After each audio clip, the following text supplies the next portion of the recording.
Even as Guineans are still celebrating the recent coup d'etat, critics are now presenting a new dynamic that seems unanswered, and that is, how can the military guarantee a successful transition? Africa News spoke to a Guinean political journalist, Sadiq Abba, who affirmed that the military rule has more pressing issues to handle, and that include how to hand over power to civilian rule. They can, as we have seen elsewhere, propose a transition of between 18 months to 2 years and then start discussions with the West African Economic Community, the ECOWAS, to agree on a transition period. Secondly, as you know, the international community is up in arms against the coup d'etat that has just been perpetrated in Guinea. And one way to reassure them is to propose a transition that is both military and civilian, with perhaps a military transition president and a civilian government later. All this must be discussed, but it is in the interest of the military that this must be done very quickly. Time is against them. The longer they take to propose the nature of the transition and its duration, the stronger the challenges will be, both from sub-regional organizations such as ECOWAS, the African Union, and the United Nations. Sadiq Abba further revealed that the situation in Guinea could have been avoided if the international community had taken over its responsibilities on time.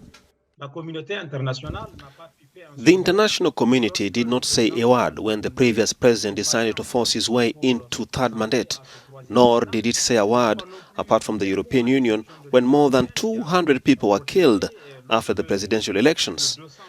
We shouldn't act strange over what happened, but we have to avoid this essence of not learning from our mistakes. There was a coup d'etat in August 2020 in Mali. We saw the coup coming. The first signs were perceptible. The international community did nothing for Guinea. We saw the situation deteriorate. We even saw the coup coming, but the international community said nothing about it. It's not right to condemn military power, but what they should do is to support the transition in Guinea. The international community has no right to come and challenge the military power. What it should do is actually to support the transition. Sadiq further said the recent coup d'etat in the West Africa, especially in Mali, should have served as a warning to the international community. The coup d'etat happens because there are pretexts. There is a confiscation of democracy, the non-respect of the institutions and values of democracy. We should have been cautious just after the Mali coup, when we had the Assimi Goïta I and Assimi Goïta II coups. Guinea just had a coup d'etat. Let's not forget that in Niger, there was a coup in 2010. In 2014, Compaoré was even overthrown to the streets. So every time, if there will be a retreat on democracy in Africa, a confiscation of power by a few, there will actually be a coup d'etat from the military. And that's how the military will be obliged to come and act as referees.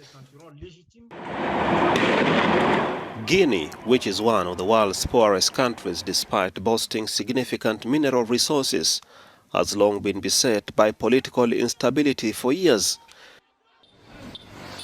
The coup plotters announced a so-called National Committee for Assembly and Development, which will be tasked with consulting political and civil society figures on the way forward.